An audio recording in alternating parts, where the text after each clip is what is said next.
जय Hind. Class 11th atomic structure का ये दूसरा लेक्चर है। पहले वाले लेक्चर में हम यह समझे थे कि एटम क्या होता है और एटम की खोज किसने की थी। तो वहाँ पे आपको यह बताया गया था जो एटम होता है वह किसी भी पदार्थ का सबसे सूक्ष्मतम कण होता है, जो क्या होता है अविभाज्य होता है, यानी उसको और ज़्यादा विभाजित नहीं किया जा सकता। यह बात किसने? जॉन डाल्टन ने की थी। यानी एटम की खोज किसने की थी? जॉन डाल्टन ने। आज हमको पता है कि जो एटम होता है, परमाणु होता है, उसके अंदर भी सब पार्टिकल्स पाए जाते हैं, यानी इलेक्ट्रॉन, प्रोटॉन और न्यूट्रॉन पाए जाते हैं। लेकिन उस समय इस बात से कोई भी जानकारी नहीं थी, मतलब किसी को ये बात पता नहीं था कि उसके अंदर भी कोई कुछ बातें कुछ उसके अंदर भी पार्टिकल होते हैं।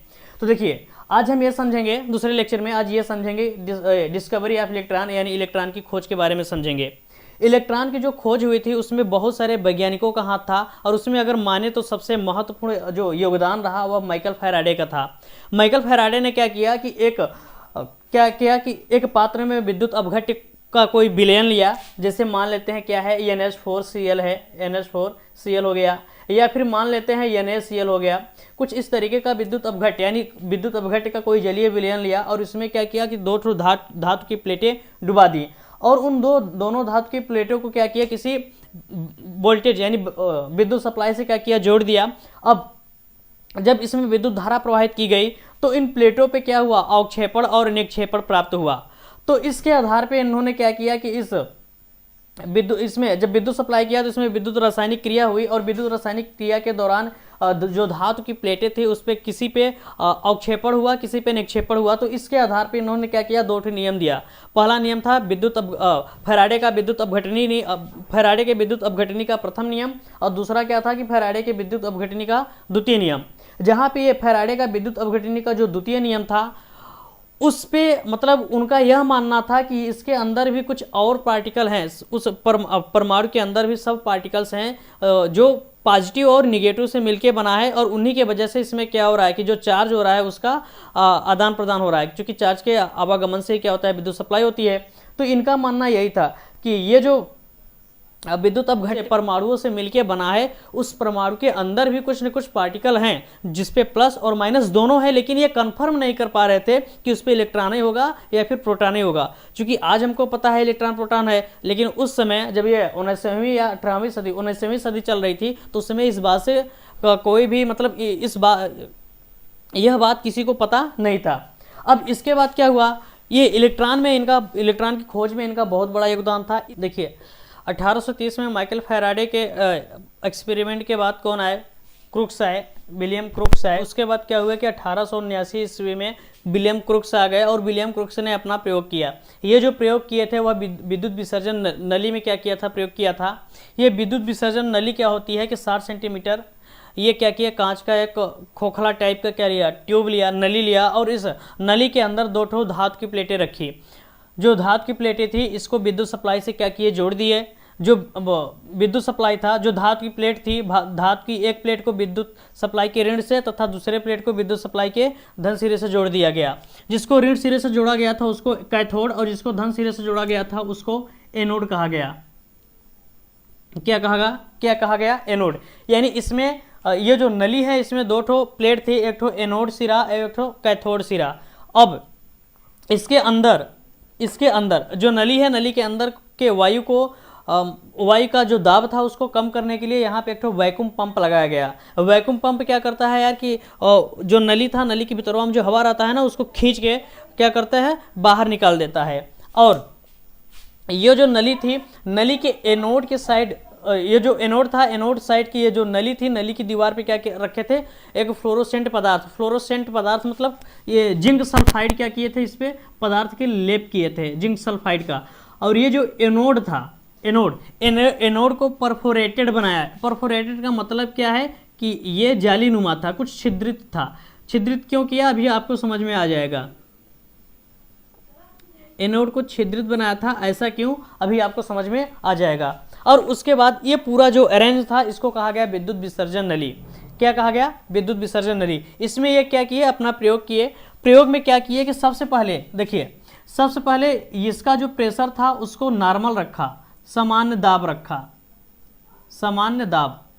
ये सामान्य दाब पे क्या किए, वोल्टेज सप्लाई करना शुरू कर दिए। प्रारंभ में वोल्टेज का मान कम ही था, उसके बाद धीरे धीरे वोल्टेज को बढ़ाते गए, बहुत ज़्यादा वोल्टेज रखा, तकरीबन 10,000 वोल्ट।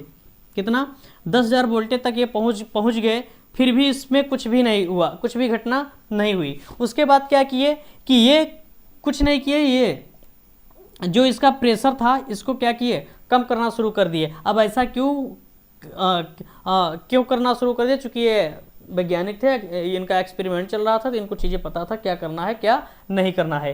फिर क्या किए, इसके अंदर का ये इस वैक्यूम पंप की सहायता से अंदर की हवा को खींचना शुरू कर दिए, यानी यहाँ का जो प्रेशर ज़्यादा था उसको कम करना शुरू कर दिया। इसको नली के अंदर का जो प्रेशर था उसको कर दिया 10⁻⁻1 mmHg। जब नली के अंदर का प्रेशर इतना कर दिया तब भी वोल्टेज सप्लाई ये बहुत हाई रखा, 10,000 वोल्टेज के पास रखा, फिर भी इसमें कुछ भी नहीं हुआ। अब इसके बाद क्या किया, वैक्यूम पंप को चालू करके पुनः क्या किए, यहाँ का दाब को कम करना शुरू कर दिया और इसको 10⁻⁻2 mmHg रखा। जब इसके अंदर का जो दाब था 10⁻⁻2 mmHg रखा, तो उस समय इनको इस नली में एक ठो रंगीन प्रकाश दिखाई दी। इस नली में क्या दिखाई दी? रंगीन प्रकाश दिखाई दी। उसके बाद वोल्टेज वही हाई वोल्टेज ही था। उसके बाद क्या किए कि इसका जो दाब था और कम कर दिया, 10⁻⁻3 mmHg कर दिया। जब इतना कर दिया तो यहाँ का जो रंगीन प्रकाश था वह विलुप्त हो गया, चूंकि ये नीले रंग का दिखाई दिया था वह विलुप्त हो गया और उसके बाद कुछ भी नहीं दिखाई दिया। ये क्या किए कि दाब को और कम कर दिए, 10⁻⁻4 mmHg कर दिए। जब 10⁻⁻4 mmHg कर दिए तो यहाँ पे प्रकाश तो नहीं दिखाई दिया, लेकिन एनोड के इधर का साइड, इधर जिधर जिंक सल्फाइड का लेप किए थे, इधर हरे रंग की प्रदीप्ति उत्पन्न कर दी। कौन सी रंग की? हरे रंग की, यानी हरे रंग की यहाँ पे क्या हुई, चमक उत्पन्न कर दी। चकम नहीं, चमक। इस एनोड प्लेट के इधर साइड क्या कर दी, हरे रंग की चमक उत्पन्न कर दी। देखिए इस प्रयोग के आधार पे यहाँ पे परफोरेटेड क्यों बनाया गया अभी आगे समझ में आ जाएगा।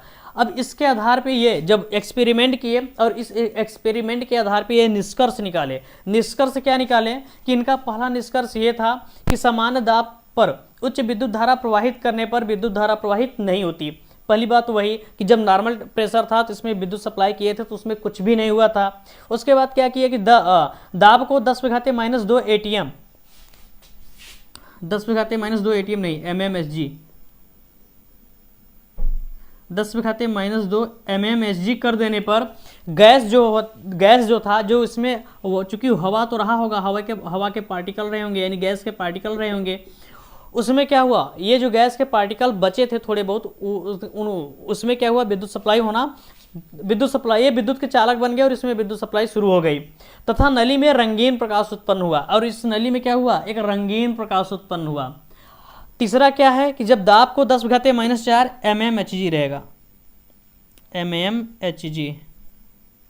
mmHg कर देने पर प्रकाश का उत्सर्जन बंद हो जाता है। जो यहाँ से प्रकाश उत्सर्जन हुआ था, प्रकाश का उत्सर्जन बंद हो जाता है और एनोड की दीवार पर इधर साइड हरे रंग की प्रदीप्ति उत्पन्न होती है। ये किसका निष्कर्ष था? क्रुक्स का। क्रुक्स के निष्कर्ष में और क्या निकला, ये जब एक्सपेरिमेंट किए क्रुक्स, तो यहाँ पे एक चीज़ देखने को ये मिली थी कि ये जो एनोड टर्मिनल है और इस एनोड टर्मिनल के पीछे साइड जो हम फ्लोरोसेंट लगाए हैं, फ्लोरोसेंट का मतलब क्या है, जिंक सल्फाइड। इसकी खासियत क्या होती है कि फ्लोरोसेंट यानी जो जिंक सल्फाइड था उसकी खासियत ये होती है कि अगर इस पर कोई चार्ज पार्टिकल आके टकराएगा तो क्या करेगी, चमक उत्पन्न करेगी। फिलहाल अभी तक यहाँ पे इलेक्ट्रॉन नाम का कोई चीज़ नहीं है, फिर भी जो भी यहाँ से रेज निकली थी, इससे पहले आपको बताया था कि इस प्रकाश में क्या हुआ था, किरण निकली थी और ये किरण जाके यहाँ से जो भी रेज निकली थी जाके इधर टकराई थी, तो यहाँ पे क्या हुआ था, चमक उत्पन्न हुआ था। क्योंकि ये जो किरणें निकली थी ये किधर से, कैथोड की ओर से निकली थी। ऐसा कैसे पता चला? ये जो एनोड टर्मिनल था इसको परफोरेटेड बनाया गया था। परफोरेटेड का मतलब क्या है, इसको हम बोलते हैं छिद्रित। परफोरेटेड यानी छिद्रित एनोड बनाया था और यहाँ से जो भी चार्ज पार्टिकल निकले होंगे वो क्या किए होंगे, इस एनोड के टर्मिनल से जाके इधर दीवार पे टकराए होंगे, तभी यहाँ पे चमक उत्पन्न पैदा की। ऐसा अच्छा हुआ क्यों, बताया कि यहाँ पे जो वोल्टेज है ना, बहुत ज़्यादा वोल्टेज सप्लाई की गई थी और इस वोल्टेज के कारण ये जो पॉजिटिव प्लेट था इस निगेटिव प्लेट से इलेक्ट्रॉन को अपनी ओर जबरन खींच ले रहा था। क्योंकि अभी हमको पता है इलेक्ट्रॉन है, उस समय तो पता नहीं था। बस उस समय इनको ये लग रहा था कि यहाँ पे कोई चार्ज पार्टिकल है और इसको ये प्लेट जबरन अपनी ओर खींच रहा है, और ये जब जबरन इसकी ओर खींचा गया तो जाके यहाँ पे छेद था, यहाँ पे जाके ये क्या किए, इससे टकरा गए, इससे टकरा गए। जब उससे टकरा गए किससे, जो वहाँ पे फ्लोरोसेंट रखा गया था, फ्लोरोसेंट यानी जिंक सल्फाइड रखा गया था, तो वहाँ पे चमक उत्पन्न हुई। तो इनको पता, मतलब ये निष्कर्ष निकाले कि ये जो भी किरणें निकली है यह कैथोड की साइड से निकली है, इसलिए इसको कहा गया कैथोड किरणें। क्या कहा गया? कैथोड रेज, यानी कैथोड किरणें कहा गया। तो कैथोड किरणों की खोज हो चुकी है।